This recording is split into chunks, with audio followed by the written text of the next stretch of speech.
Can someone just give me a thumbs up or a yes that audio visual is all okay? You can hear me, see me? Yep, good.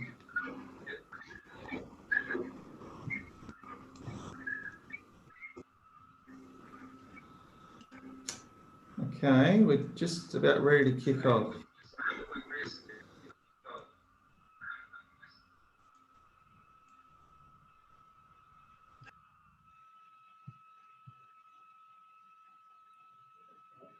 Okay, just while everybody's sort of the people are coming through, just for etiquette reasons, just leave your microphone on mute. You can leave your camera on or off, whatever you're happy with.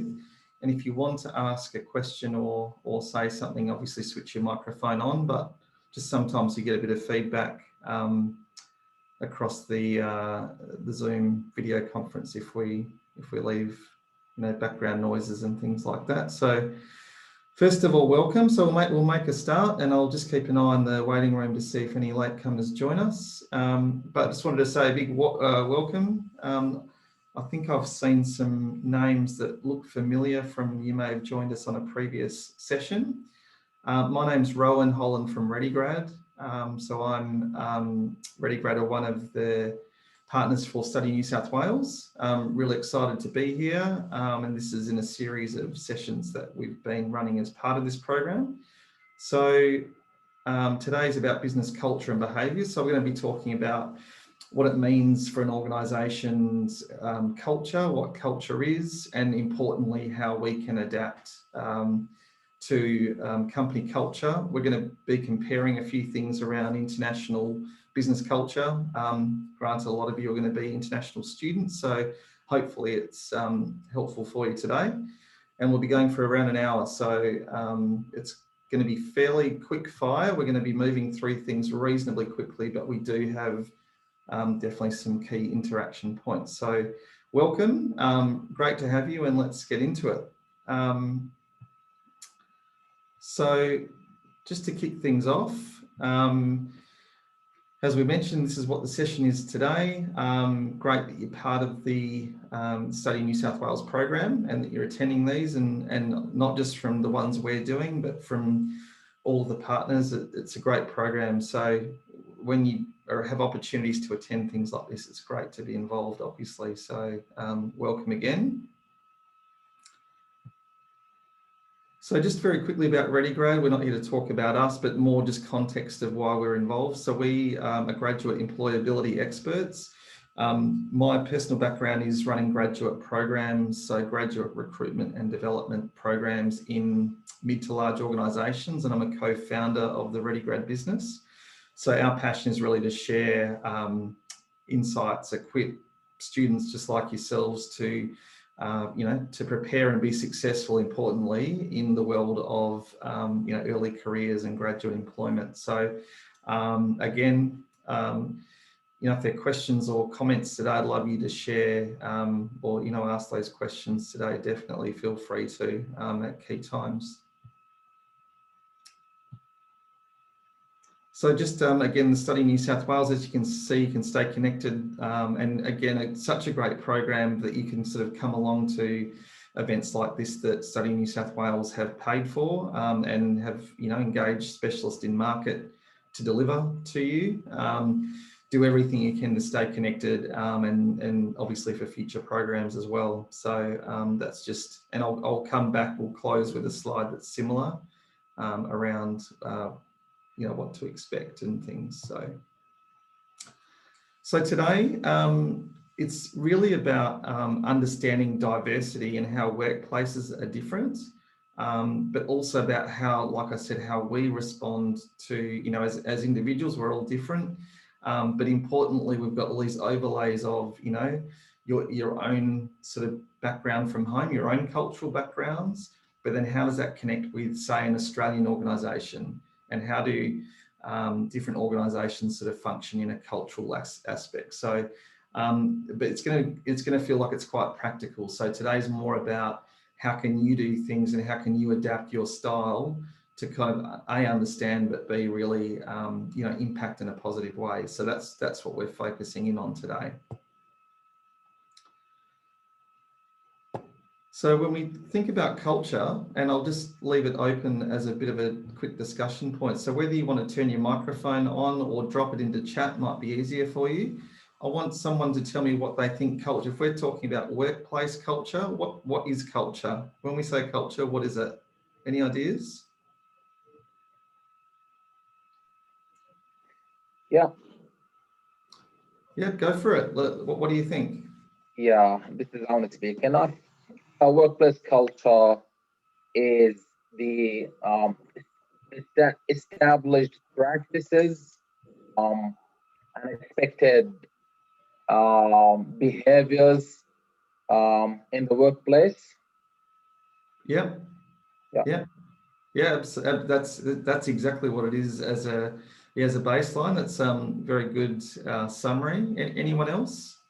What do you think culture is?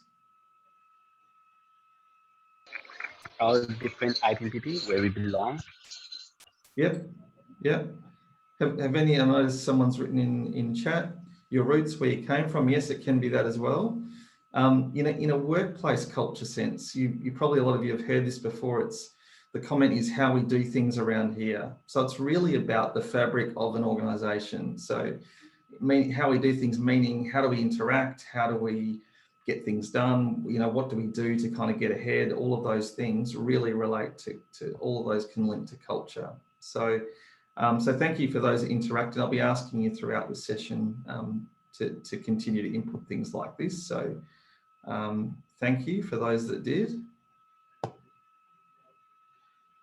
So I quite like this. What if you think of culture as your brand or your billboard? So, if you're, either whether you're, you as an individual or an organisation that you're working in, how do we do things? What's our story? What do we stand for?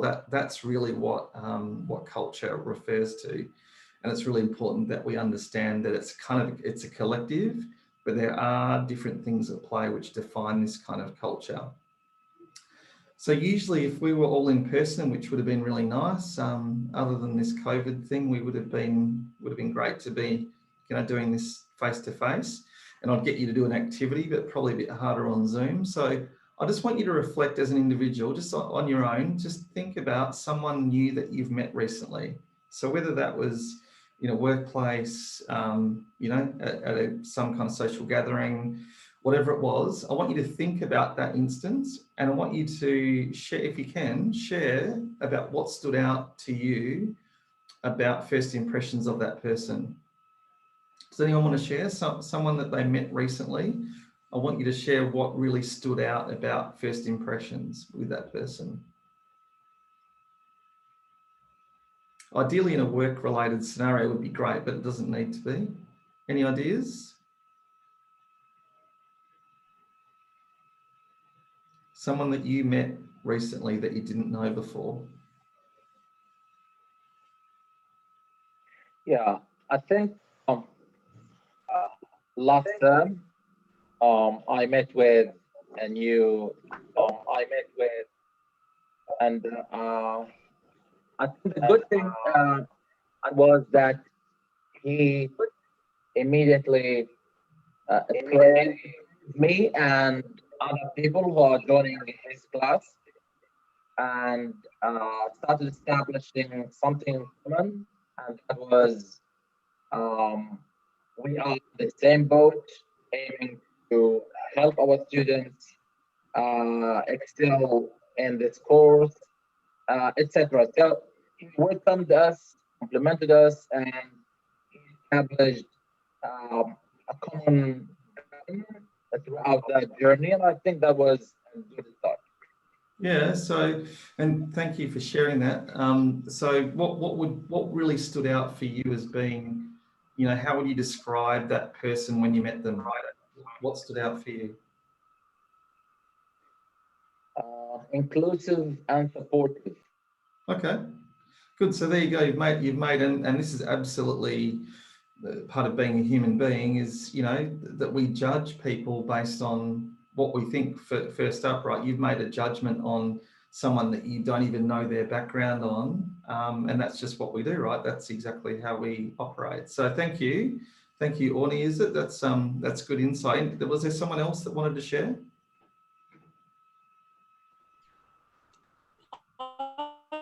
Share. Can you hear me? Sarah, I think your audio is not coming through very clear. Can you try again? Oh, how's that? That's a bit better, I think. Can you hear me okay? Yeah, try again. Yep. Okay, well, just stop if you can hear me.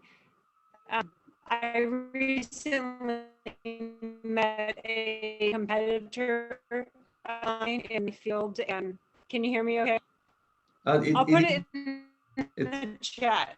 Yeah, please put it in the chat. Yeah, for some reason the audio is not that clear, and you know what? This is part of this whole world of virtual and online and Zoom meetings. It's sometimes probably not your fault, just something to do with software, I'd say. So yeah, if you've got thoughts, please put them into chat, and that means we can keep moving. But what we wanted to sort of share here is that, you know, the idea is of meeting someone new. If you are that new person in an organisation, people will be making judgments, you know, about you, whether we like it or not. So again, you know, when we're talking about first impressions, it might be things that you don't know that you come across that way, and that's exactly how other people present as well. So, you know, the idea here is what judgments are we making? But aside from all that, first impressions really do count, and this really heavily links to company culture and how we kind of integrate into that. So that's just really to kind of get us moving. But first impressions are really about visual, you know, there's body language, there's tone and volume. So it's not always about what we say, but it's about other things that make up these first impressions. Interestingly, you're probably wondering what checking for danger means down the bottom here. Is it's known with, you know, human behavior that when we meet someone new, we've got that kind of fight or flight response, right? Is this a dangerous situation? Is it not? Is it friendly? Is it not? You know, those kind of things. So again, this is not super critical to workplace and business culture, but it is in the idea of first impressions, because we're all going to be, you know, some people are going to be judging us no matter what we do, and that's very, very relevant in the workplace. So culture and meaning, how we behave, you know, as a person is also the context of how we do this at work. It's that we all make judgments, and that how people interpret it is something that we can't control. So what we're going to delve into now is, you know, why culture is so important and why, you know, workplaces are very different. So if you can see, someone I think mentioned it before, is your background, even your language. But if you all think, and again, I know that I think majority of you are all going to be international students, exactly what this program is set up for, is you can see there some of those things that will resonate for you. You know, is it, you know, what's important to your home national culture? Is it, you know, that language plays a part, legal systems, values are, you know, a whole bunch of these different things that your national culture may be and probably is different to, say, an Australian, especially business culture as such. So when we look at this, we won't get too deep today, but I think it's really important context for what we're talking about is, you know, how we are, how our personal culture is a meshing of all of these other things, part national, part work culture, part generational. So, you know, is a millennial from India different to a Gen X from India, you know, who's then different to a millennial from Australia? So, you know, while there's all these different things at play, which then really impact how, you know, how culture works. And again, we're really focusing on workplace culture, but important to know that, you know, these things are absolutely intertwined, and how you are, how people, you know, how you come across, how you integrate into an organisation is always based on these different factors. I want you to have a look at this too. I want you just to think about, can anyone tell me what they think, how, you know, if we've got the context now of, sort of international and you know, individual culture. But if we're thinking about workplace culture, how can an industry, you know, companies within different industries, how can they differ in culture? Any ideas of, or an example of how different cultures might, how cultures, sorry, in workplaces might be different? Let me give you an example. How would something like an advertising agency who does marketing and advertising, how would they differ culturally to a very established law firm? Can anyone tell me what the differences might be?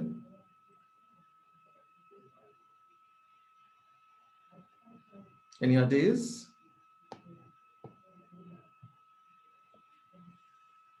Oh, and thank you, Sarah, for your comment in chat. That's much more understandable when you put it in chat, so thank you. So just getting back to this, so if we've got an advertising agency, for example, a small kind of more dynamic, nimble advertising company versus an established law firm, in a workplace culture sense, how do you think they'd be different? What do you think, how would you describe the differences between the two? Any ideas?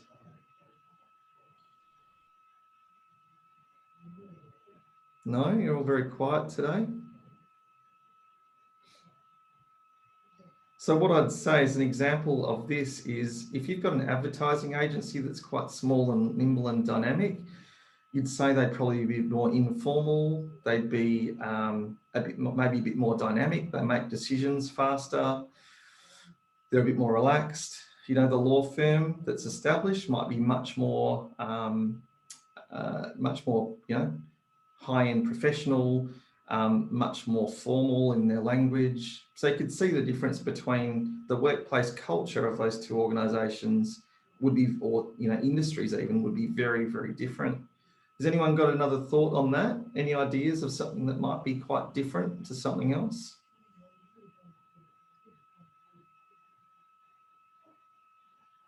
Hi, can I try? Please try, help me out, that would be great. Yeah, I think a smaller organization often has less rules or less rigid, and there would be less administration. There would be more interaction between the colleagues, like more straightforward interaction. But for a huge organization, I think there are a lot of different politics, and you might not be able to speak wholeheartedly because it is more people that you're facing, and I think there are so much more rules to follow, and there are certain things that you can or can't say. So I would say if you are in a bigger organization, you kind of have to sometimes not speak very truthfully and maybe spin things to a more subtle way of expressing it, I guess. Yeah. That's it. Yeah, perfect. And thank you very much for sharing that. That's absolutely a really valid point, and I think very true. So I often think that you, as an individual, I know that we need to be flexible with sort of where we work and what we do, but I think we're all geared a bit differently about what we prefer. Some people love, like you're talking about, a large organisation that has lots of structure and therefore lots of potential, good and bad office politics, and decision making takes longer. Versus you're more of a small company person, which is things happen quickly, and but can you make wrong decisions more quickly and all those kind of things. So there's not necessarily pros and cons, but more preferences. So so thank you, very good insight. Anyone else wanted to share on that point? No, we're all good. So I want to get to that's so thank you for sharing that. So what we're talking about with a work-based kind of culture is, our aim is to build relationships. That's exactly what we're trying to do. But our challenge is, how do we adapt? And so then to be aware of what we need to do to, to kind of adapt our style to suit is exactly what we're talking about today.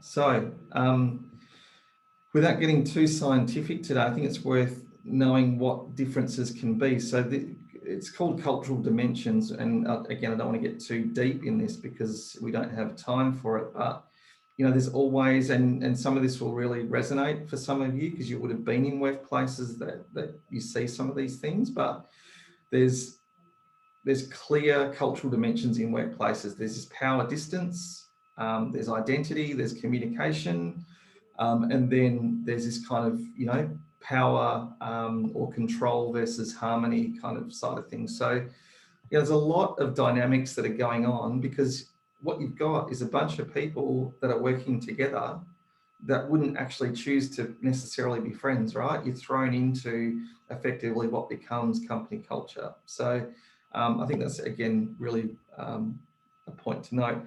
This is really interesting because I know on the call today we've got people from all over, from a bunch of these countries like India and Hong Kong and China and whatever else. But this is scientific research that these are not our ideas, but just to give you an idea of dimensions of culture. So when we're looking at the dimension down the middle, look at these different countries, and a good example or a good sort of pull out of this is this whole idea of power and distance. Australia measures quite low on power and distance, right? In other words, it's a bit egalitarian, just meaning it's quite flat structure. Everyone's making decisions. There's not lots of hierarchy. Whereas you look at somewhere like India, and I suppose the Indian people on the call, which there'll be a bunch of you, can probably say that, yes, there's a lot more, respect and hierarchy plays a really big part in Indian workplace culture. Any Indian nationals on the line that want to share or I suppose comment on that? Well, I'd like to talk about it a bit more. Yes. Well, I'm not from India though, so I'm from Sri Lanka. Sri Lanka. Well, I believe it's quite true. Like within the South Asian, I believe there's more of a hierarchy prevalent. It's not kind of like a flat structure that is prevalent in Australia. Yeah. So we kind of follow the hierarchical system where like you have to go, whatever it is, it's supposed to go on a order of preference, like order of hierarchy, like from bottom to top or top to bottom. So there's always an order on which you have to go through to people.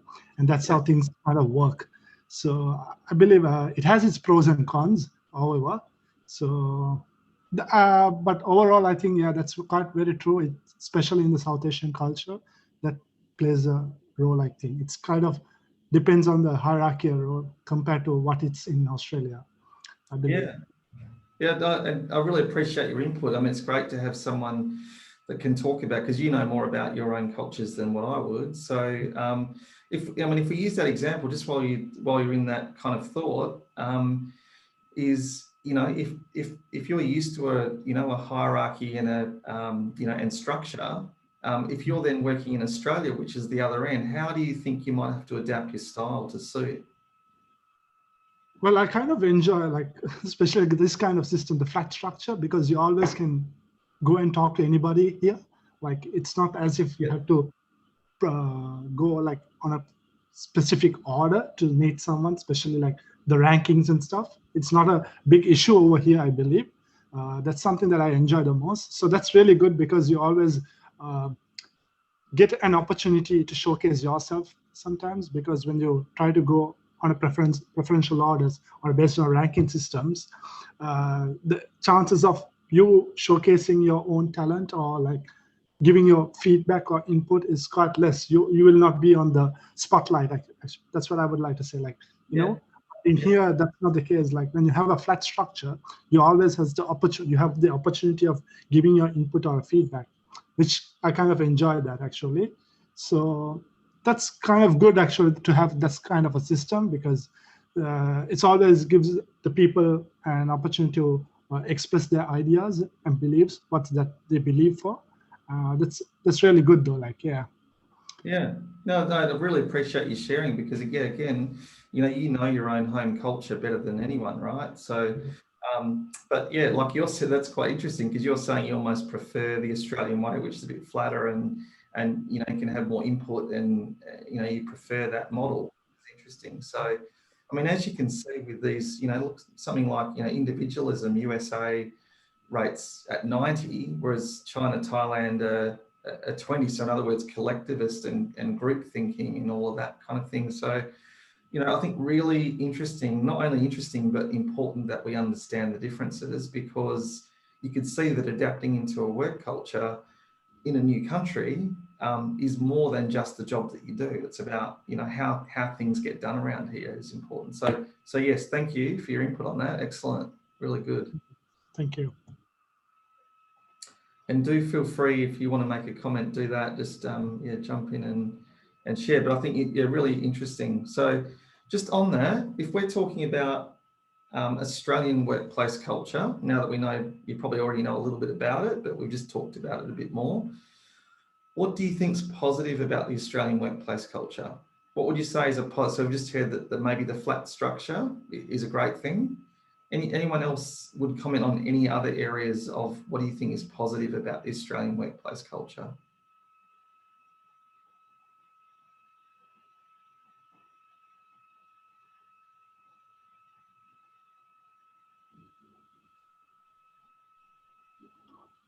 No other ideas? No? Well, as for me, it's the flat structure that's really interests me of in here, the Australian workplace culture, because you're always having that opportunity to express yourself. There's no formal requirements and so forth. So you have the opportunity of learning from anybody what you want. So you can go up to even to a CFO or a CEO and still get his learning as well, pick his brain. So that's really something good for me that I feel in here. So yeah. Yeah, that's good. Okay. And yeah, if there's other comments, then feel free to jump in. But yeah, I think flat structure is something that, someone like me who's grown up in Australia, and I've worked overseas before, but more in Western cultures like the UK and things. But really interesting that no matter what we enjoy or not or whatever, I think we always know there's going to be a change, and it's adapting to change that's going to be the key. So could you do things exactly like you do at home? Well, no, based on what we just saw, not really. So it's understanding it, and then we're going to go through some hints and tips around that as well. So so that's good. So thank you for your input on that. That's great. So if we talk, because the logic behind this is a lot of you will be looking to probably get at least an internship in Australia, if not a graduate position or a professional role in Australia at some stage. So, you're going to have to come across this, at some point. But, egalitarianism, independence, forthrightness, informality, practical and quite innovative. I would say that they're some of the key attributes of an Australian workplace culture. And look, you've obviously got extremes of that within the one culture. So like we're saying, an advertising agency versus an established law firm or consulting firm, one's going to operate a bit more dynamically, a bit more innovatively than the other, and one's going to be more structured and have more protocols than the other. But, as a collective, that's how we would describe Australian culture. So important that we know it, and that's the purpose of today, that we just sort of understand a bit more about it as well. So what I'm going to get you to do, I'm going to break you out into small groups so you can have a chat with each other, and there's no right or wrong to this, by the way, but I'm going to show you just a mini case study, just a scenario that's a workplace scenario. And in this instance, it's a Hong Kong example, compared to an Australian example. So the idea here is we're comparing this kind of cross-cultural interaction, and therefore cross-cultural culture as such. So I'm going to show you this. I want you to have a look at this next page, and then I'll come back to the questions. So just have a read of that. And if you can take a screenshot or take a photo of that so you've got it for your breakout discussions in a minute, please do that. But just have a read of that one.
Okay, maybe just let me know when you've finished. Has everyone got through that?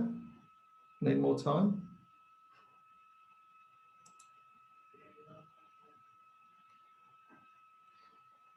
So again, if you can Got it, take, sir.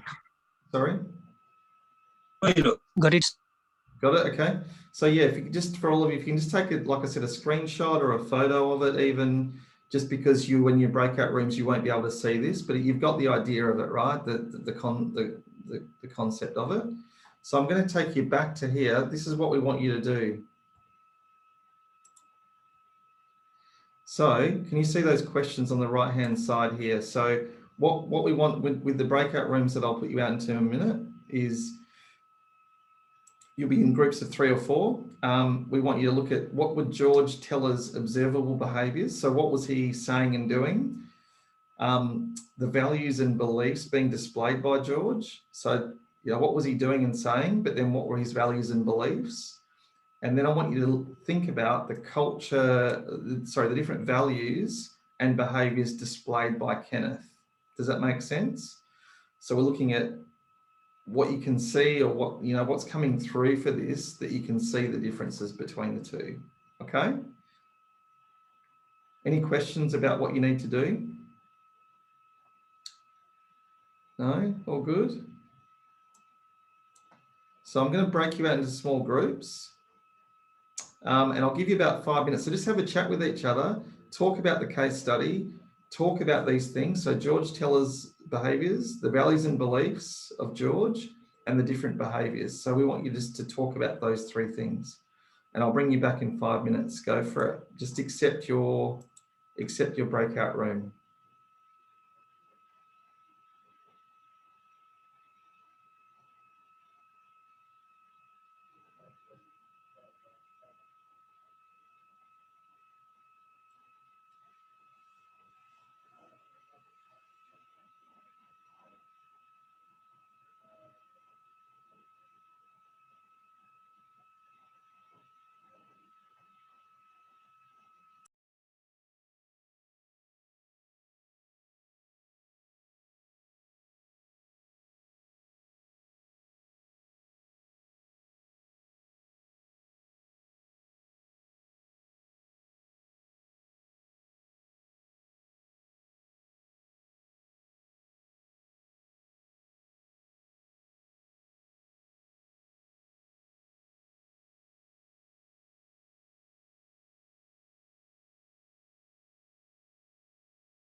Hello, Kushan. Hi, well, welcome back. So you're back. Yeah, back exactly. to Sure. Bruce. Yes, sir. So I'll just get thoughts from a few of you. So hopefully you had a chance to talk about that. So if we just do this in order, and maybe just a spokesperson from each group would be good. First of all, what about the first point, that George's observable behaviours, words and actions? Any thoughts on that? So what I see over there, I found that George can be defined by a few distinct characteristics. First one is he is a short-tempered but a loving and devoted friend whose frequent protest against the life with. There is a character that Lini, and just George's first word a stern warning to someone not to drink so much lest it gets sick. Yeah. And unlike this, as a reader learns, he is capable of change and growth during his conversation with the team members of that, according to that case study, and sometimes also he admits that he wants doing the things with amusement. From this incident, George learned the moral lesson that is wrong to take the advantage of weak transaction of banking system. According to what I found in the trailer of the Kenneth Chan in China, they distribute their transaction. They distribute their word of certain changes of money and rate of changes of money with their style. They don't have to be produced by the another culture of side of the Australian. Yeah. And what I find next term is very difficult to have a complicity. The work that has done by the Australian culture, the work has done by the China culture, that done with the Canadian Chan. Canadian Chans have followed by the certain rules and regulations that will not be followed by the Australian culture. So they have their own style, they have their own circumstances. They can be followed by the certain things. So the culture point of view in the George strategies has that something is idealist despite his hardened, sometimes a gruff exterior, and he believes in the story of their future of banking transaction, where he can enjoy the freedom to lead the work and see the different types of games. Most importantly, that the game hobby is the thought of living the safety and comfort with the system analysis of the banking transaction in Australian culture. So only this much I can found from there, sir. But I found this thing. Yeah, that's wow, that's a very elaborate and long summary. So well done. You got a lot out of that that quite small case study. So thanks for your thoughts on that. And absolutely, I'd agree with a lot of those. I think you've nailed the George Teller's behaviours and words in action. Yeah. Anyone else got thoughts on maybe the other couple of things? So the values and beliefs, or the different behaviours. Any comments more broadly about this? And then I'll take you through some of the things that that we've kind of picked up on it in designing this. Any other thoughts?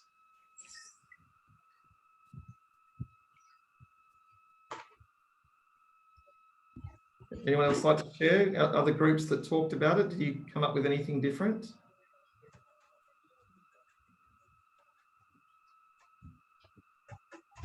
No? Nishad, did you want to speak, or is your microphone just not on mute? Would you like to say something? No? Okay, so thank you very much. That was a very strong insight and analysis of that case study. So as you can see, we're talking about the first one. So George Teller's observable words and actions, delegates responsibility to Kenneth, has a few meetings, becomes angry, I think, which he raised, criticises. I liked your comment that he's actually, deep down quite a nice person and quite fair, but obviously his temper can get the better of him potentially. Spells out strategies to manage the account and surprises when Kenneth resigns. That's the summary of what he's done and said. But if we're looking at the values or beliefs, did George display? Independence, we'd all agree, yes. Forthrightness, it was a more transactional relationship. So all the things that came out of that sort of discussion about Australian workplace culture before, we've seen in this scenario, right? Which, look, this is just a made up scenario, but it's relevant for the purpose of they're the cultures at play, right? So informal style, getting down to business time is money, etc., is quite interesting. And then short-term orientation. I don't know if any of you picked that up. Is that the idea of George's style is very much the Australian working style, and that is short-term goals and short-term orientation around projects and tasks and things like that. So yeah, so I think, yeah, and again, our very keen spokesperson, you shared some of that. So just the final one around the cultural values. So what are Kenneth Chan's different cultural values? Obviously, respect for hierarchy. Did you all pick that up? And again, I think our friend that shared their insights from your group discussion, and hopefully what the rest of you talked about, was around, you definitely saw Kenneth's respect for hierarchy come out. So the age, positioning, social standing side of things, which obviously very linked to, that more Asian-based culture. So Hong Kong work culture. Build relationships over time and meetings. Informality can be perceived as rude or intrusive. I think we'll agree on that. That's what that came through. Otherwise, he wouldn't have resigned, would he? And then primary focus on the past and or the future. And this whole idea of team-based decisions and team-based work. What I wanted to ask, and maybe just another spokesperson, if you wanted to turn your mic on, is if you are coaching George or Kenneth, what do they need to learn to do better? Any ideas on if we were coaching either of them, what would we say? So, from this idea, I can generate the questions, sir. Can I ask that question, sir, from that ideas review, the coaching just about Kenneth? So can I explain? Yeah, sure. Yeah. Just one question, just relatively one question about the Australian culture of the background system, banking system.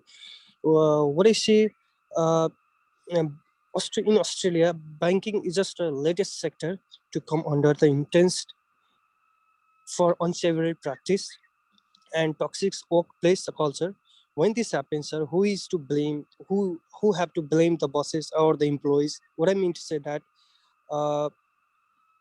banking circulates the review data from through the sources of different types of banking, sir, and like a lack of competitions, unjustly high fees, conflicts of interest, compliance breaches, frauds, and just downright poor treatment were all exposed raw details and have all sought to the further undermine the reputation of this financial side.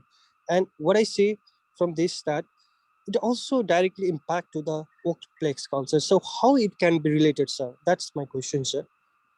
Yeah, I don't want to create an opinion on the banking culture and review system in Australia. That's probably not what we're here for. But obviously, what we're talking about this, which is just an example. So I wouldn't comment on the regulators or the banking kind of industry as a whole. But obviously, it's a much more regulated sector and industry than a lot of other sectors and industries, right? So there's probably less freedom to do things that, to make decisions on the fly or to do things in an Australian culture way. So in a strange way, it's kind of counterintuitive of how Australian culture is or workplace culture is here. But more what we're getting to is if we were coaching, so forget the banking sector or industry for a minute, if we were coaching George or Kenneth, is there anything that we would suggest to them that would help them? I see in the Australian culture, mostly in the banking sector, sir, I see only system that doesn't care about the feeling of the people. What do you think, sir, for that? Yeah, again, I don't want to comment on an industry. We're talking about just a scenario here. So it's more about the individual interactions that we're kind of wanting to focus on. Yep. Okay, sir. Thank you. No worries. I feel like you want me to say something about banking that I don't want to say.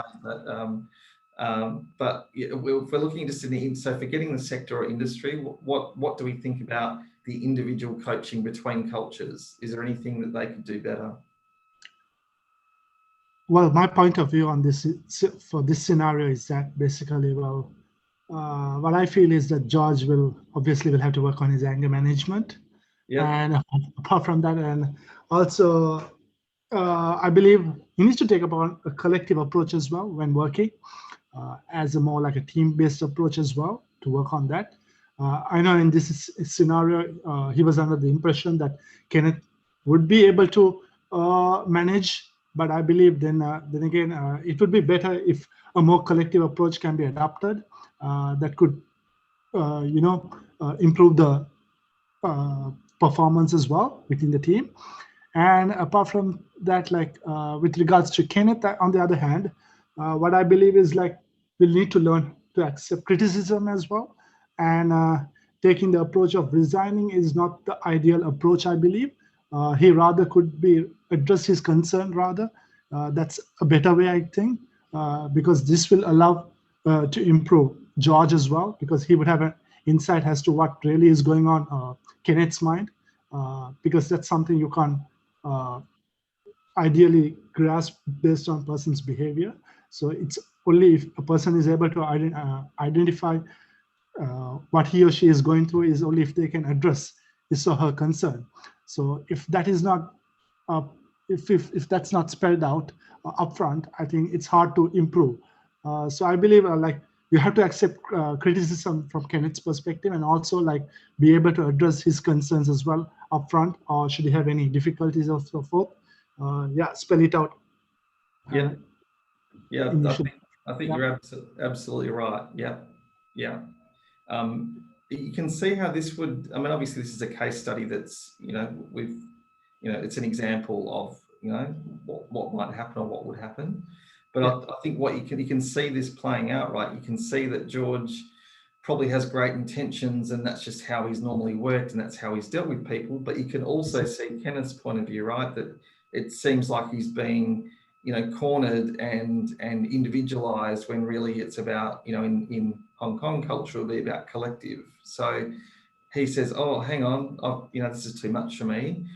My boss doesn't like me, I respect him, and therefore I'm going to resign and get out of here before my reputation's tarnished," right? So, which obviously then George is very surprised that Kenneth's resigned. So, what do you mean? I was just having a chat with you. I just, that's how we talk or whatever. Exactly. So, yeah. So you can see how it would play out, and that's exactly why we use this example. Is this is exactly where this kind of intercultural scenario can happen, where it's really no one's fault. It's just about the culture that you're used to and what you normally do, the way that you work. Yeah. So, because I remember the first time when I stepped into this country, and when I was trying to adapt into the system, one thing I found out was when I was doing like a part-time job. So where the boss, like he himself, like he was caught really angry. That was basically on the quality of the product itself, like, and he was really pissed off, and he shouted at me, I believe. And then I was like, kind of felt, okay, it's really rude from his point of view. But after 1 hour, 2 hours, he came out to me, and again, he was so friendly with me and explaining as to how this can be better. So I think sometimes it's a cultural differences, like what sometimes we find it difficult to, like, we think this is how things are being done in this country. Like, it's all about adapting to the culture and fitting into the puzzle. That's what is important. So if you can basically understand that, I mean, you can do a lot of things basically. Yeah. It's about fitting. Yeah. No, thank you for your input and for giving us your example, because what I suppose you worked out in that scenario that you just gave is that it was about your work. It wasn't about you as an individual, right? It was the piece of work. So, but don't worry, there's Australians like me that still take to heart things that, if you all said to me, I didn't like this presentation, I would still take that personally on board, right? That's hard to do as an individual, to separate yourself. But, the Australian kind of cultural workplace is, let's call that out, let's talk about it. Whereas, where you're from, it might be more about, oh, hang on, that's a real, that's a direct negative on me or my own work or me as an individual. So, I think that, I believe that's where we will have to work on, as I believe, because we don't spill out those aspects. Like when it's really bad, we don't put it out as well. Like, for instance, giving out negative reviews is something that I will need to work upon, because I feel that I might hurt another person's emotions, but that shouldn't be the case. So yeah, so sometimes you'll have to talk as well, like put out your thoughts. There's no harm of there's no foul in it. So it's just your opinion. That's what matters. And I think that's something that I will have to work upon as well. And I'm finding it really hard to express like negative criticisms or negative reviews or something. Giving out negative reviews is something that I find really hard, to be honest. That's good. That's exactly why we do this session, because it really just brings to the surface that we're all different. It's then about adapting rather than, adapting your style rather than, failing at the experience or something like that. So, okay. So, and thank you. Thanks for your input. Is it Forzan? That's very good. Excellent. So as you can see there, long and short-term orientation we talked about briefly, but as you can see, Australia's really low on time orientation. In other words, things happen quickly, decisions are made fast, whereas look at the difference with something like China, which, obviously longer term strategy, spend longer on, and again, this is not across the board for every industry, but as a whole, I think that's quite interesting. Again, you probably look at your, if your nationality group is here, you can probably see the differences. So, if you're anyone from Malaysia on the call, Malaysia to Australia, informal versus formal is a big gap. Switzerland to Australia, I don't probably expect there's any Swiss people on the call. Pakistan, so you can see that no matter what culture you're from, there's always going to be these differences and unique elements as well. I'm going to show you a quick video and then we'll kind of wrap up. So I just want to show you, this is about the Google Workplace, a quick video. So I'll just quickly show you this.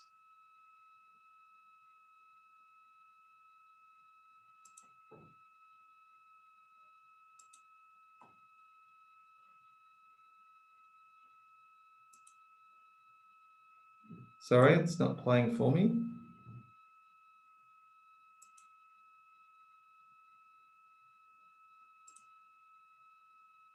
Sorry about that. I'm not getting it to work. It's everyone's technology fails sometimes, and mine is for that video. So apologies, that's not going to work. So to wrap up anyway, there's been great conversation. So I kind of want to wrap up that conversation with you all now on, so what does it mean for me? I've seen these different cultures. We've looked at that case study. What does it mean? So there's three main areas which we believe are really important in how you adjust and fit into this. So observation is one. So watch, look and listen. See what happens around you. Really gather evidence of what you see in the way that people talk and act, a bit like in the case study for Kenneth to be able to watch George and say, okay, how does he deal with other people and how can I understand that better? Self-awareness is the second one. So you thinking, reflecting on you. What can I do? How do I come across? Maybe ask someone you really trust and who's close to you. How do I come across in a group setting or in a professional setting, etc. Ask for feedback.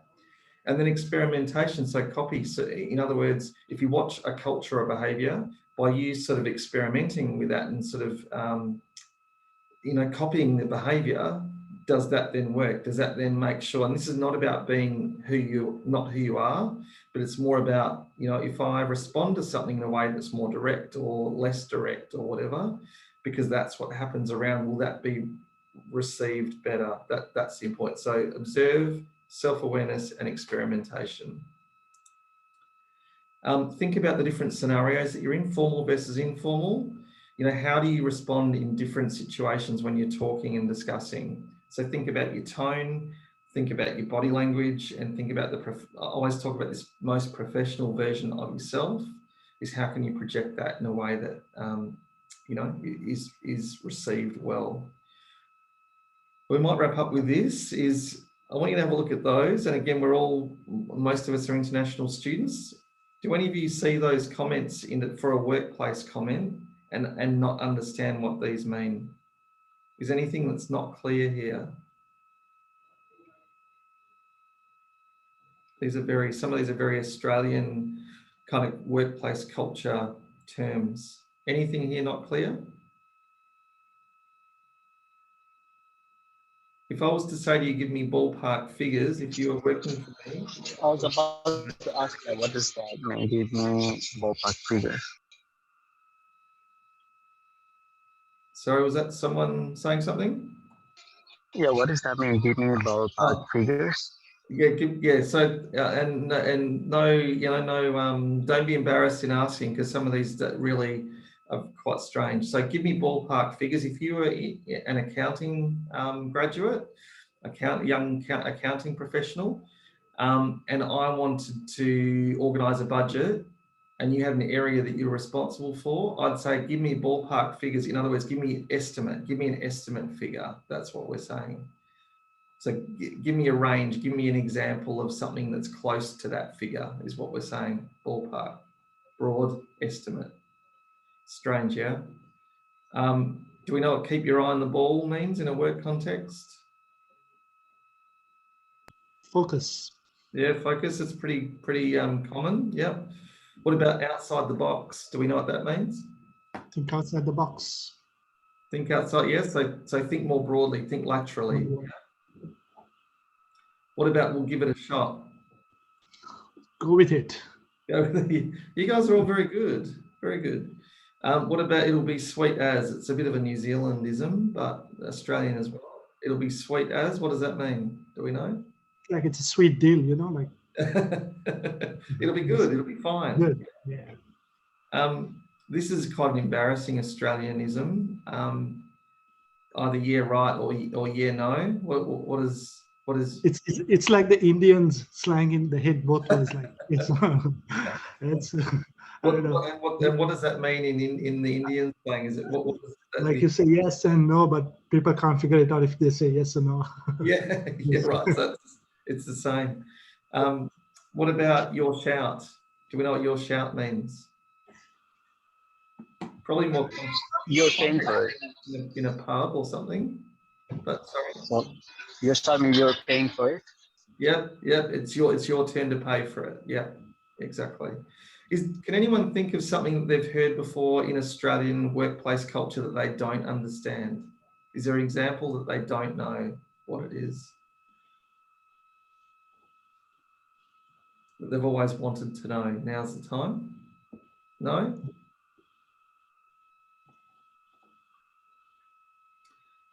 I think the idea is if you don't know, then just ask someone. There's no shame in asking. But honestly, it's exactly like if I went to work in India or Sri Lanka or Malaysia or somewhere else, I would be asking the same things, because you would have, local terms that are more slang like this as well. What does fox pass means? What does you say? It's probably not a great word to use, given we're talking about workplace confusion. So what expressions are your faux pas? So what expressions are your areas of, uncertainty or unknown is what faux pas is. Something that you wouldn't normally do, or you don't know what it is, more so. It's a how do you pronounce it? Faux pas, is it? Faux pas, yeah, faux pas. Faux pas.